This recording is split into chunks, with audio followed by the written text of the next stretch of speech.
Nunca es tarde en Polar Comunicaciones, todos conectados en el día de hoy, miércoles 9 de agosto de 2017. Ya tenemos instalado ya a nuestro invitado en el día de hoy. Me refiero a don Eduardo Manzanares, presidente del Partido Socialista. ¿Cómo está, Eduardo? Bienvenido. Muchas gracias una vez más por invitarme a esta radio tan antigua y tan conocida.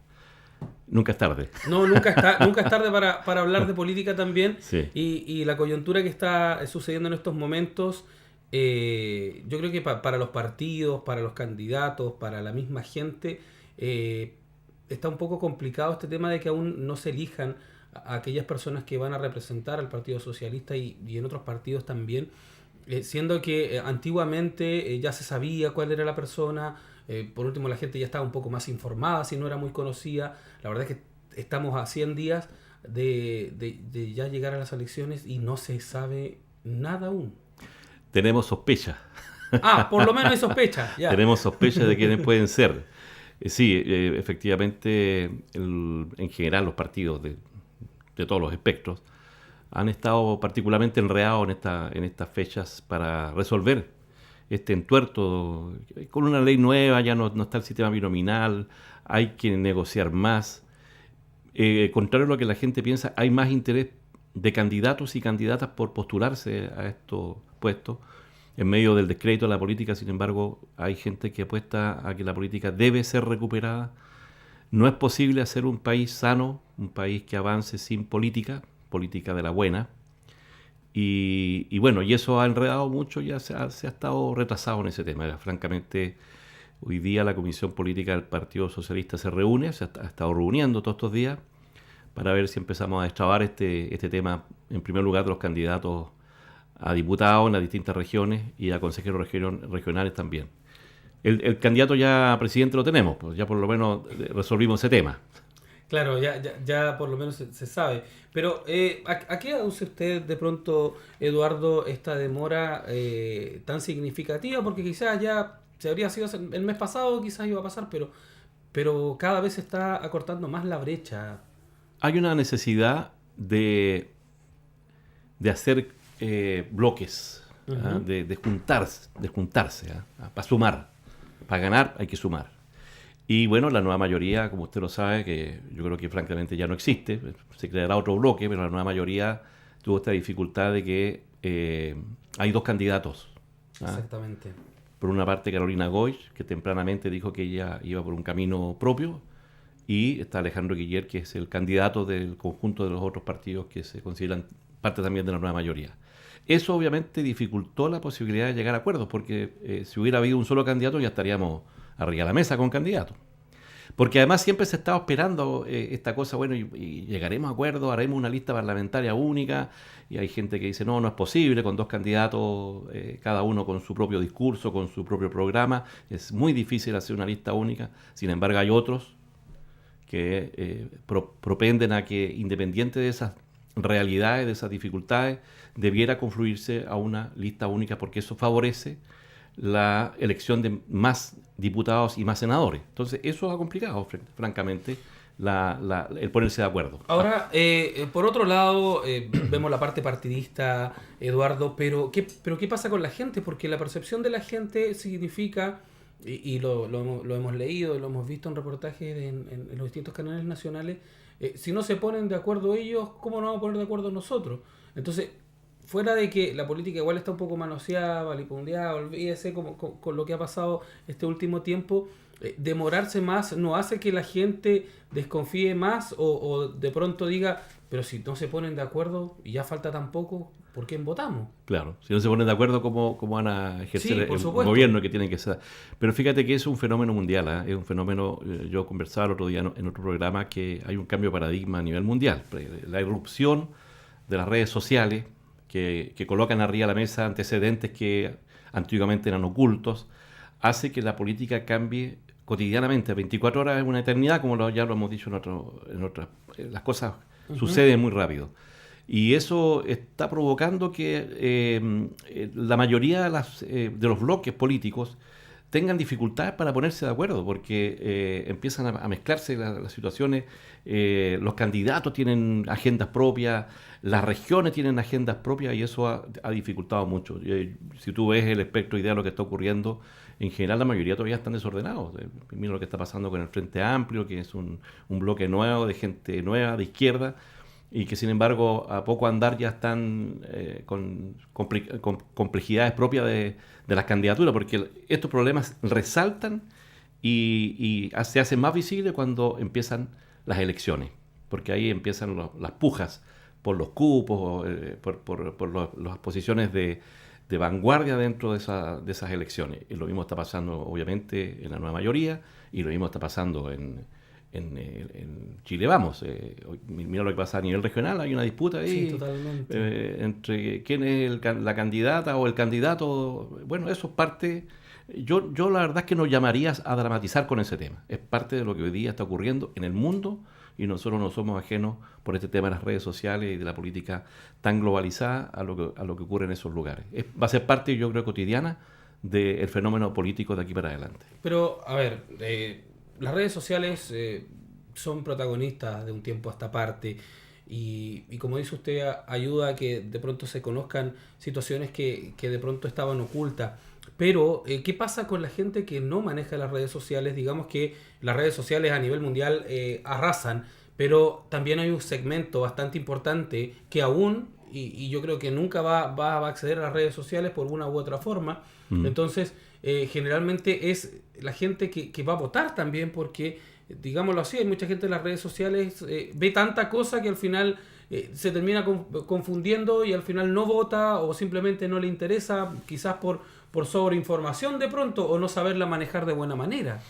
Mira, es un fenómeno distinto. Yo creo que la gente que no accede a las redes sociales sí accede a través de la televisión y de las radios, porque yo estaba parado acá a la salida y están las noticias ahí en televisión de Radio Polar permanentemente, y eso es redes sociales. Es decir, ustedes también hoy día están absolutamente comunicados con las redes sociales. Sí, no, totalmente. Por lo tanto, lo que ustedes transmiten es parte de las redes sociales, así que yo creo que la gente igual sabe. Ahora, el fenómeno de por qué no van a votar tiene otro ingrediente. En el caso de la gente de izquierda, entre los que nos consideramos nosotros los socialistas, el tema del descrédito de la política, el tema, por ejemplo, y vayamos al tiro al tema de fondo de los actos de corrupción, que independiente que son menores en comparación a los que la derecha permanentemente han tenido, la gente de izquierda considera que moralmente a nosotros nos impacta más. Porque siempre hemos tenido este discurso de la superioridad moral respecto a los temas de corrupción. Entonces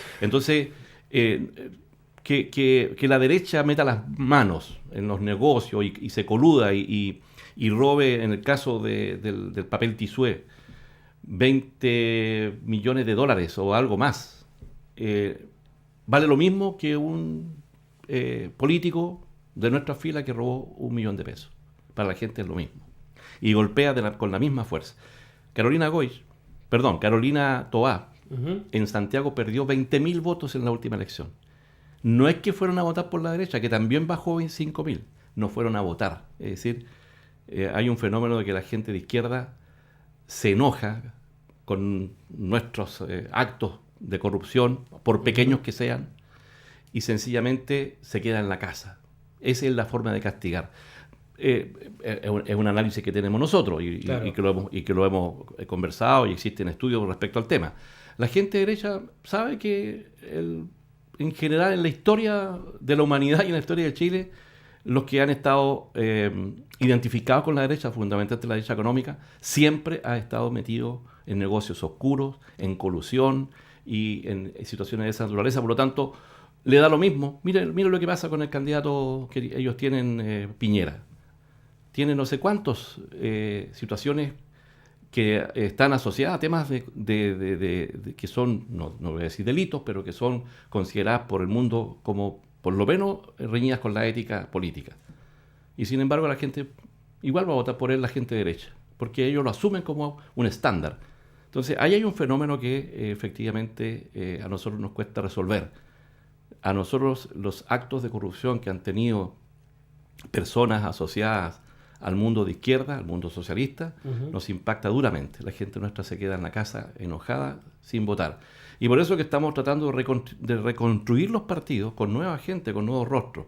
Nuestros candidatos hoy día que hemos propuesto a nivel local, por ejemplo, son candidatos jóvenes. 3 mujeres jóvenes, por ejemplo, que fueron priorizadas por el Consejo Regional. Jenny Elaz, Michelle Peutat, ¿no es cierto?, y María Isabel Ochenius. Porque creemos que efectivamente tenemos que refrescar la política con nuevos rostros, con gente que no esté contaminada con esos temas del pasado. Bueno, y eso cuesta en la práctica convencer a este mundo que nos ve por la televisión y la radio, que no son de las redes sociales, que tengan que voten por esas personas, por ejemplo, y que las elijan y que podamos volver a recuperar la política para el bien del país, porque no es posible en un país reconstruir políticas públicas o construir políticas públicas de calidad si no es a través de la política. Yo lo escuchaba recién, Eduardo, usted decía, claro, por pequeña que haya sido el monto, nos castigan igual. Sí. Pero yo creo que igual hay que hacer un mea culpa, porque si yo robo 20 millones o 20.000 millones de pesos, robo 1 millón, al final el delito sigue siendo el mismo, la corrupción sigue siendo la misma, porque si comenzamos a minimizar... no hay teoría del empate acá. No hay teoría del empate. O sea, si robó 1 millón, robó 20 o 40, 50, es lo mismo. Al final igual se está... El tema ético está presente igual.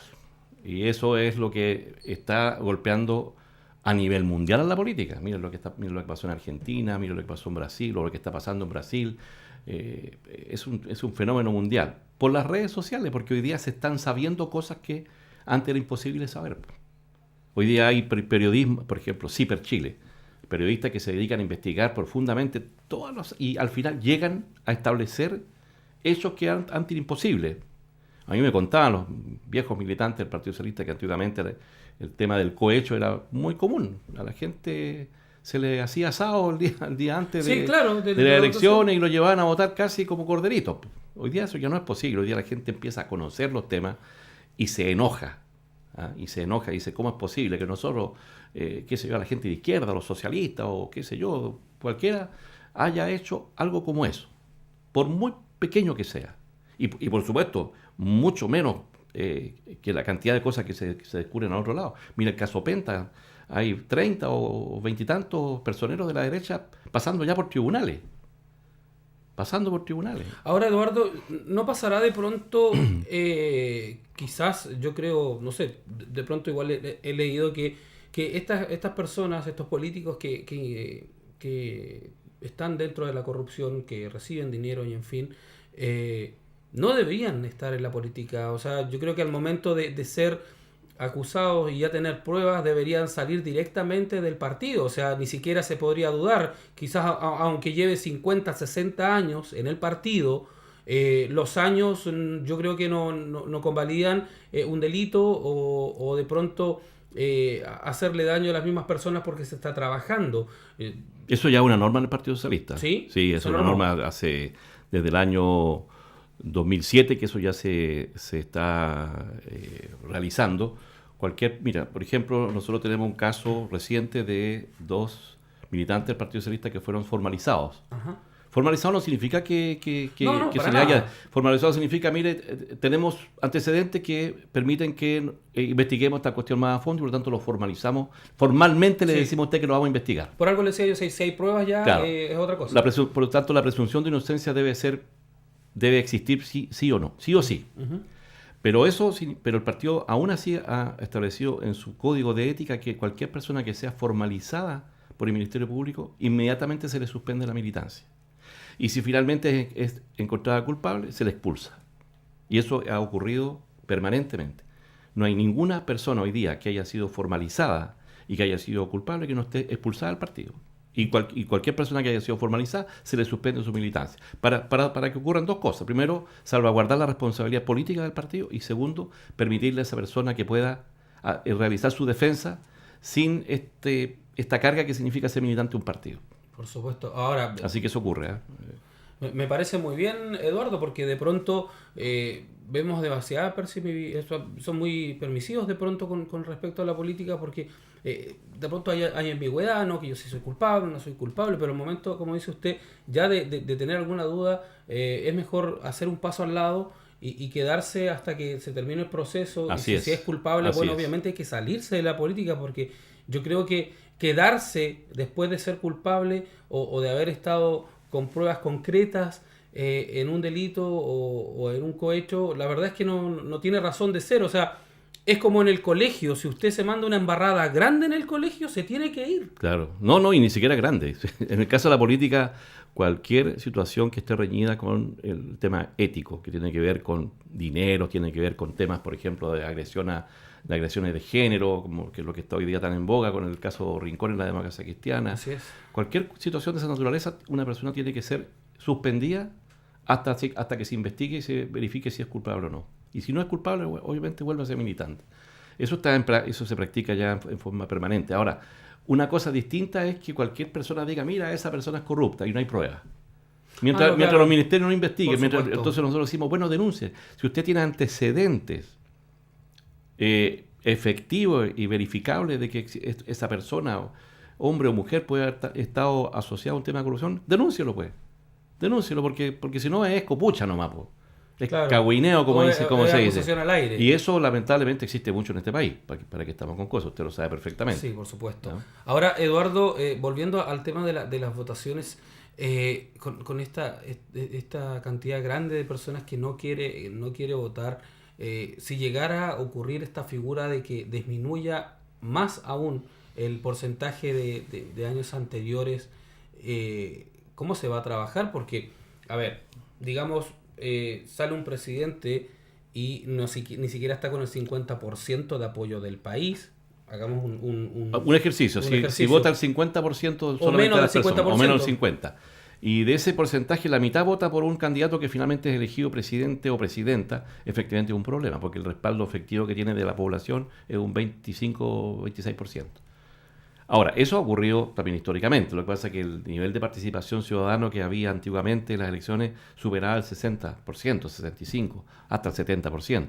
Entonces, yo creo que hay que recuperar nuevamente esos niveles de participación. Nunca es posible esperar que todo el mundo participe en elecciones. Siempre hay un porcentaje de la población que, o porque no quiere, o porque no le interesa. Sí, pero cuando supera la mayoría, Exactamente. es como antes. Que es una forma también de decir, no estoy con ustedes. Claro, Ah. pero ¿y eso cómo se soluciona? Porque, a ver, si más del 50%, y lo volvemos a hacer como un ejercicio, no está apoyando a ningún partido político y a ningún candidato, entonces, ¿cómo se hace? O sea, si el 60% o el 70% del país no quiere a ningún político, entonces, de los que se presentan, ¿qué se hace?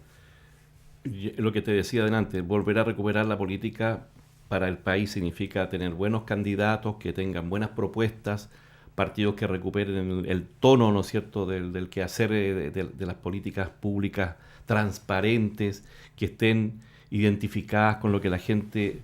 Mira, no quiero decir esta frase tan cliché que hoy día, con lo que la gente quiere, porque muchas veces es al revés, son los partidos políticos los que tienen que proponerle a los ciudadanos, mira, esto es lo que sería bueno que hiciéramos, y convencerlos de eso. Porque si uno tuviera, los partidos políticamente solo se comportaran de acuerdo a lo que la calle grita, estamos en un problema serio. En muchos países ha caído un populismo porque el tono de la política va dependiendo de lo que esté de moda gritar.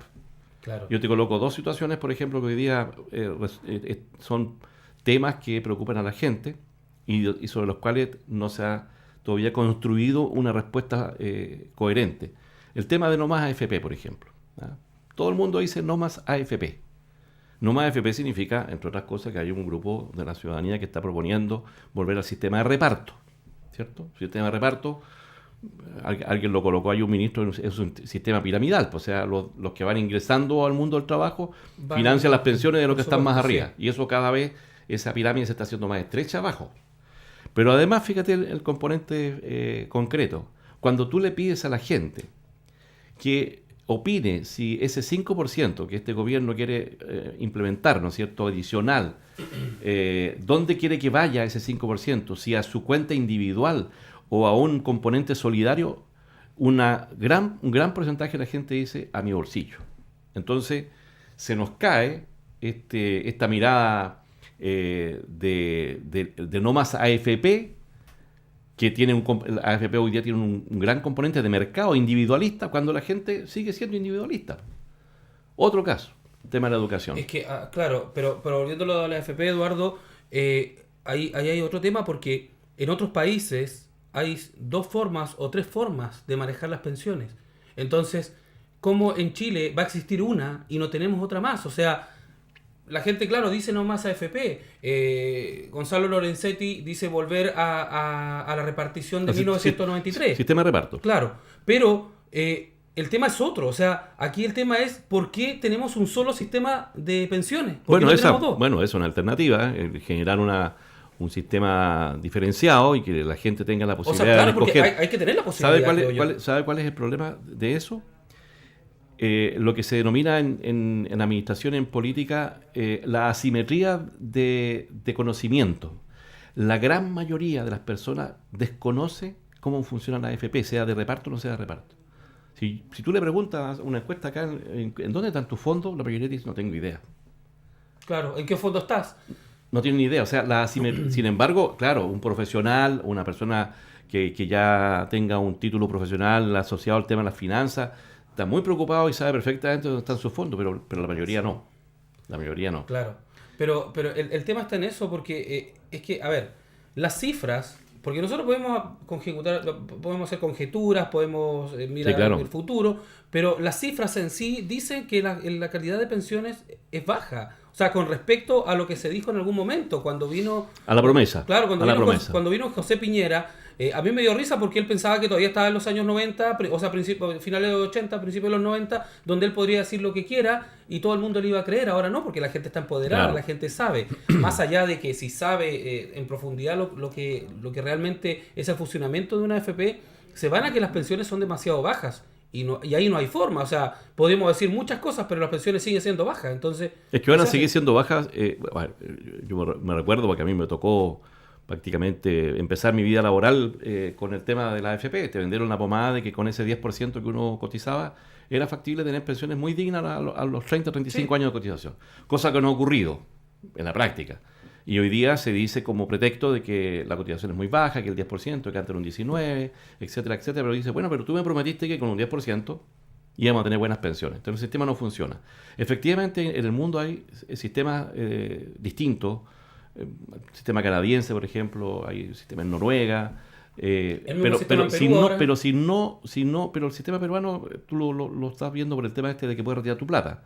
O sea, la verdad es que se ha suavizado un poco más. Sí, pero yo creo que el tema es cómo logramos que hayan pensiones dignas para la gente, y esa es una discusión que tiene que todavía realizarse en el país, y tiene que tener un componente solidario. Efectivamente, las nuevas generaciones tienen que aportar con algo a los que se van yendo, pero eso ya no es posible hacerlo de la misma forma de los años 50.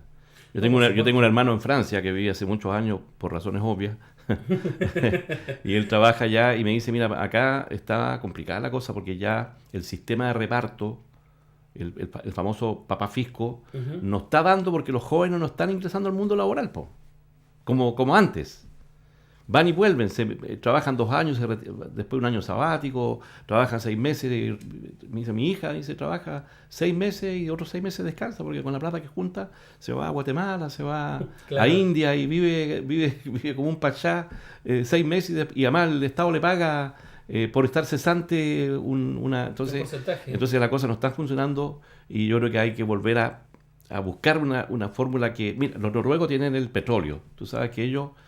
Todos los ingresos que genera el petróleo, que ellos consideran que es del país, como el cobre, todos los ingresos van a un fondo, las utilidades, van a un fondo común que solamente es para las pensiones, que ayuda a mejorar las pensiones de lo que ellos juntan. Bueno, acá se podría hacer algo parecido con el cobre. Todas las utilidades del cobre, bueno, pero eso a lo mejor es una tontera porque se están jugando en otras cosas. Hay que hacer hospitales. Esto sigue siendo un país pobre. Chile sigue siendo un país todavía en desarrollo. Sí, estamos mejor que nuestros vecinos, mucho mejor, obviamente. Pero seguimos estando todavía a la mitad de lo que van Canadá, Francia, España.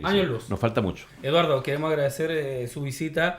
Análisis muchos, la verdad, podríamos conversar toda la tarde, pero lamentablemente el tiempo ya se terminó. Agradecer su visita. Muchas gracias por la invitación. Y bueno, nos estaremos viendo en una próxima oportunidad. Puertas abiertas de Polar Comunicaciones, así que tengan una Feliz Lo semana. importante es tener las puertas abiertas. Por supuesto, siempre, siempre hay. Nunca es tarde para venir a Polar Comunicación. Muchas gracias por la invitación. Gracias, Eduardo, que esté muy bien. Nosotros nos vamos a una pausa comercial rápidamente y ya estamos de regreso en Nunca es